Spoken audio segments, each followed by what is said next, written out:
Vijayasai Reddy. Right. So అతనికి is not fit for politics. ఎవరు? జగన్. ఎందుకంటే ఇప్పుడు నాకు అర్థమవుతుంది, అసలు అడ్మినిస్ట్రేషన్ తెలీదు. డబ్బులు తినటం వాళ్ళ ఫాదర్ టైంలో మొత్తం అర్థమైపోయింది కదా. డబ్బులు సంపాదించాలి, అక్కడ దాచుకునే ప్లేస్ అక్కడ దొరికింది, స్విస్ బ్యాంక్ లాంటివి. అంతే, ఎలాగ ఇన్వెస్ట్ చేయాలి మటుకు నేర్చుకున్నాడు. అదర్వైజ్ గవర్నెన్స్ అనేది తెలియదు అతనికి, ఎక్స్పీరియన్స్ ఎడ్యుకేషన్ లేదు అతనికి. ఎడ్యుకేషన్ అంటే ఇంగ్లీష్ మాట్లాడడం కాదు, ఈ పాలిటిక్స్ తెలియదు. కొంతకాలం చంద్రబాబు నాయుడు గారికి తెలియదు. చంద్రబాబు నాయుడు గారు కూడా తెలియబెడతాయి కదా. అవే మరి సింగపూర్లో ప్రాపర్టీస్ అక్కడికి అంటున్నారు. యాక్చువల్గా ఎప్పుడో శ్రీవైష్ణు కాదు ఇక్కడ. నువ్వు నిజంగా నీ గవర్నెన్స్ బాగుంటే జగన్ లాంటి 100 మంది వచ్చినా పోయినసారి నీకు రావాలి కదా. మీకు అర్థమైంది. ఇప్పుడు కేసీఆర్ ఎగ్జాంపుల్ తీసుకోండి. నువ్వు ఎదపోని చేసి మీ ఫ్యామిలీ అంతా లూట్ చేస్తారు కాబట్టి, లూటింగ్ అంటే తినేశారు కాబట్టి ప్రజలకు అర్థమైపోయింది, ఓటు వేయలేదు. మరి సిటీస్లో ఉన్న అర్బన్లో ఉన్న వాళ్ళు ఎందుకు వేసారంటే వాళ్ళకి చాలా పనులు ఉంటాయి నీ చేత. కేసీఆర్ కూడా ఒక 100 మంది తిరుగుతారు, నీకు కూడా 100 మంది తిరుగుతారు, మీ అమ్మాయి కూడా 100 మంది తిరుగుతారు. వాళ్ళ యొక్క ఇన్ఫ్లుయెన్స్ ద్వారా నీకు అర్బన్ ఓట్లు వచ్చినాయి, విలేజ్ ఓట్లు వేయలేదు. మనం ఓట్లు వేయటువంటి వాళ్ళ ఫ్యామిలీ డబ్బులు సంపాదించుకోవడం మనతో తెలిసిపోయింది. వాళ్ళు ఏకంగా తినేస్తారని చెప్పేసి. This is the best example. Okay, ఓడిపోయిన వాళ్ళందరూ కూడా కలిస్తే బెటర్. నువ్వు, కేసీఆర్, జగన్, ఇంకా కొన్ని ఉంటారు తొట్టిగాంగిలాగా ఓడిపోయిన వాళ్ళు, వాళ్ళంతా కలిస్తే మళ్ళీ ఏమైనా ట్రై చేస్తారట ఆ విధంగా ఏదో చేయాలని చెప్పేసి. అక్కడ ఇంకో పార్టీ ఉంది కదా, అలా ఓడిపోయి అదో పనులు చేసి కాంగ్రెస్, దాంతో కలిసిపోతారనమాట. కదా నేను నుంచి జగన్ యొక్క ఎడ్యుకేషన్ పొగుడుతున్నాడు రేవంత్ రెడ్డి. లేటెస్ట్ న్యూస్ అది, నేను ఫ్లైట్లో చూశాను. జగన్ని పొగుడుతున్నాడు.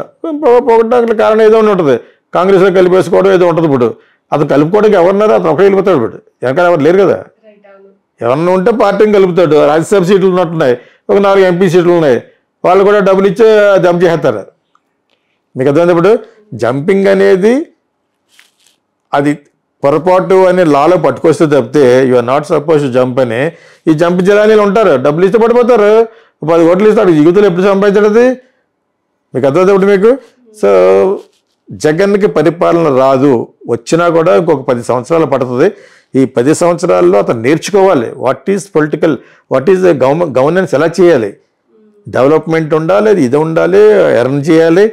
అది చంద్రబాబు నాయుడు గారికి తెలియదు మొన్నటి వరకును. తెలిస్తే మనం ఎందుకు ఓటేయకూడదు అన్నాను. That is my point. 1 second I'm asking. నువ్వు గొప్పగా చేసి ఉంటే నేను లాస్ట్ టైం ఎందుకు ఓడిపోయావు మరి? Tell me one good reason. ఇప్పుడు గెలిచిన వాళ్ళందరినీ అడుగుతున్నాను. నేను ఎవరికి ఎగ్నెస్ట్ కదా, నాకు అన్నింటిలో ఫ్రెండ్స్ ఉన్నారు. ఓకే, ఇంక్లూడింగ్ పవన్ కళ్యాణ్ అడుగుతాను, చంద్రబాబు నాయుడు గారిని అడుగుతాను, అందరిని అడుగుతున్నాను. Last time I did you. అప్పుడు ఏమన్నారు, ఇతను ఏదో ఈవీఎంలో చేశాడన్నారు. ఇప్పుడు ఇతను అంటున్నాడు మీరు ఏదో ఈవీఎంలో ట్యాప్ చేశారని. ఇవి పక్కన పెడితే వై డిడ్ యూ లూజ్? ఇటు అంత ఘోరంగా ఎందుకు ఓడిపోతావు? అంతకు మించి ఘోరంగా ఇప్పుడు ఇతను ఓడిపోయాడు. కర్మ అనేది ఒకటి ఉంటుంది, అది పక్కన పెడితే ఇతనికి అడ్మినిస్ట్రేషన్ తెలీదు, గవర్నెన్స్ ఇలా చేయాలని తెలిస్తే అమరావతిలో అట్లా బొక్కలు వచ్చి చేయాలి. ఎలా వదిలేస్తాడు? అమరావతి ఒక క్యాపిటల్ అంటున్నావు, విశాఖపట్నం అంటున్నావు, నేను నిజం అనుకున్నాం మేము, కర్నూలు ఒకటి అంటున్నావు. ఆ 3 చోట్ల సమానంగా డెవలప్ అవ్వాలి కదా. సమానంగా చేయకుండా వదిలేసాడు. ఎంత పరమ చెత్త అంటే అలా ఎవడన్నా వదులుతాడా? కట్టేసిన బిల్డింగ్ల మీద మొక్కలు మొలిచేసినాయట. ఫస్ట్ ఇతనికి చాలా కాలం తర్వాత జ్ఞానోదయం అయింది. ఫస్ట్ ల్యాండ్ టైటిలింగ్ వద్దని చెప్పేసి పెట్టాడు. యాక్చువల్గా ల్యాండ్ టైటిలింగ్ అనేది మంచిది. వీళ్ళొచ్చి కొన్ని పారాగ్రాఫ్లు మార్చారు జగన్ యొక్క క్రిమినల్ మైండ్ తోటి. ఏది ఏమైనా కూడా చంద్రబాబు నాయుడు వచ్చి వద్దు అని పెట్టాడు. మొత్తం తీసేశాడు. తర్వాత ఏమో అమరావతిలో మళ్ళీ రీకన్స్ట్రక్ట్ చేస్తున్నాడు. తర్వాత ఈ రోజు ఒకటి అన్నాడు ఆయన, విశాఖపట్నం కర్నూలులో కూడా we will develop, employment generation చేయటం కోసం అక్కడ కూడా ఉంటాయని ఇండైరెక్ట్గా. మరి అక్కడ ఆల్రెడీ బిల్డింగ్లు కట్టేశారు కదా, ఇండైరెక్ట్గా క్యాపిటల్ అని అనకుండా అక్కడ కూడా డెవలప్ చేస్తారు. ఎందుకు? లేకపోతే బ్యాడ్ అయిపోతాడు. వైజాగ్ బ్యాడ్ అయిపోతాడు. వైజాగ్ ఇప్పుడు బాలకృష్ణ అల్లుడు అతను ఒక్కడో కాదు కదా Vizag. Vizag is not only belong to one fellow. ఇప్పటి వరకు వాళ్ళ కమ్యూనిటీ వాళ్ళు చేస్తున్నారు అక్కడ. వాళ్ళ గోళ్ళ గేట్లు బాగా కొట్టేశారు. మూర్తి గారు మనోడితను, మూర్తి గారు కూడా బాగా తెలిసే గీతమ్స్ రెండు ఇన్స్టిట్యూషన్ మనోడితను. రెండో అమ్మాయిని ఇచ్చారు కదా బాలకృష్ణ కూతురికి భరత్ అని. సో అతను మాట్లాడుకుంటే 2-3 సార్లు ఇంటర్వ్యూ చూసిన బాగానే ఉంది, బాగానే మాట్లాడాడు. సో ఇప్పుడు వాళ్ళ కాలేజ్ మళ్ళీ ఒక 40 ఎకరాలు తీసుకున్నారు గవర్నమెంట్ కొట్టేశారు. అదే కలిపేసుకుంటారు ఇప్పుడు వాళ్ళు.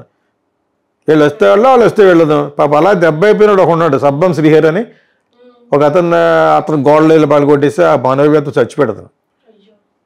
జగన్ పార్టీ ఒకప్పుడు జగన్ పిలిచి లోపల పిలిచి బెల్టిచ్చి కొట్టాలు, బూతులు తిట్టాలు. ఈ భజన చాలా చాలా బయటకు వచ్చినాయి. ఎవరో సజ్జల మీద ఇనప రాడ్ ఇసిరేడట ఈ మధ్యన, ఓడిపోయిన తర్వాత. ఓకే, ఏంటిది చిన్నపిల్ల అట్లా ఉంది. నువ్వు మహారాజు కొడుకువా? What are you?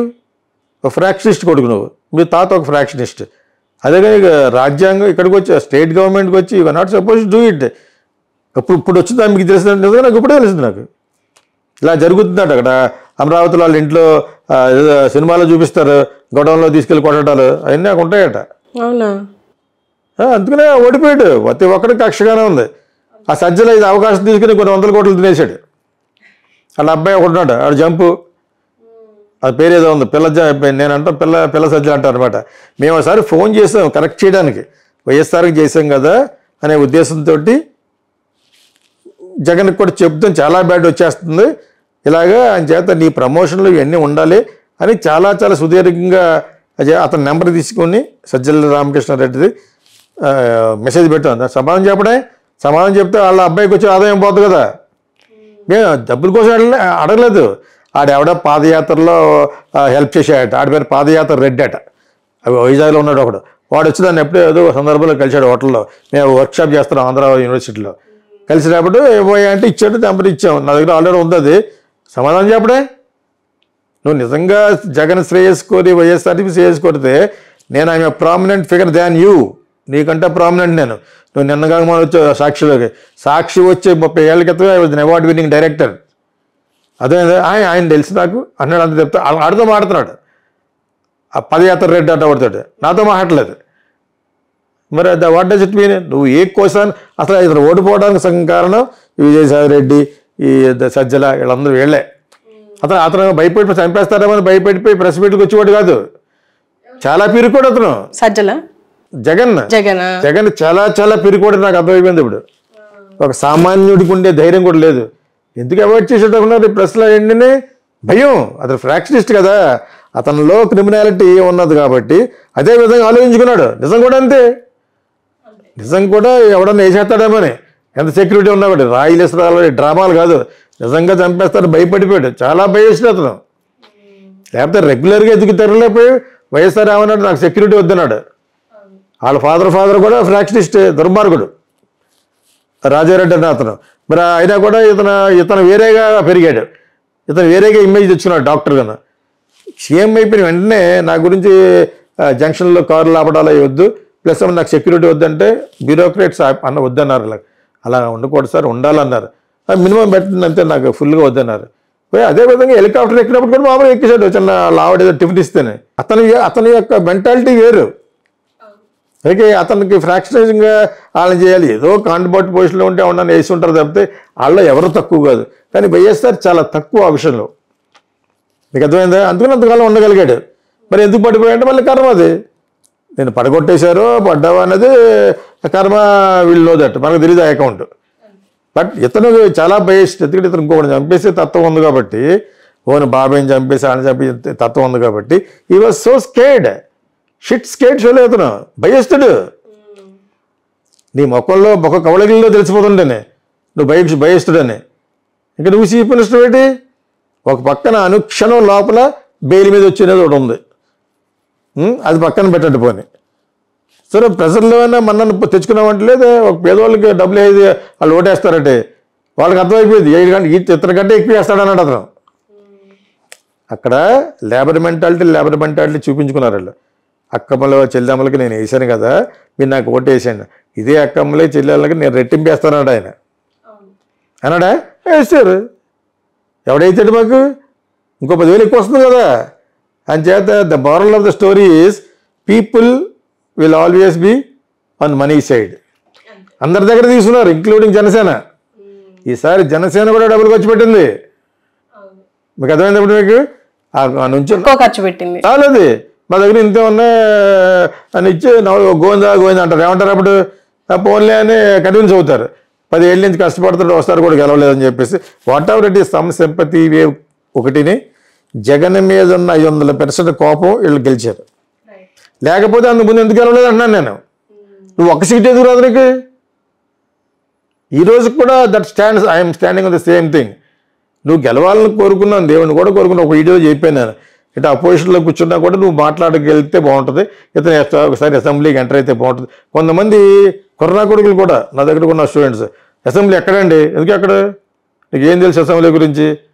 Pawan Kalyan మీద కోపం తోటి, అదొక కమ్యూనిటీ, అది ఆ కమ్యూనిటీలో అందరి కింద మూసుకోవాలి. ఇప్పుడు ఎందుకు ఎక్కడ అన్నాను.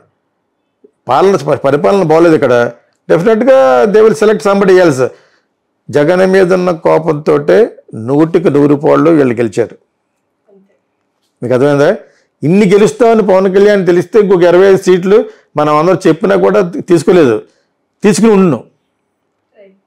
ఉంటే ఏమైంది? ఇప్పుడు లోకేష్లో స్వార్థం పెరిగిన చంద్రబాబు నాయుడు గారు ఈసారి పెరగకపోవచ్చు, ఈసారి చాలా బ్యాలెన్స్డ్గా ఉంటాడని నేను అనుకుంటాను.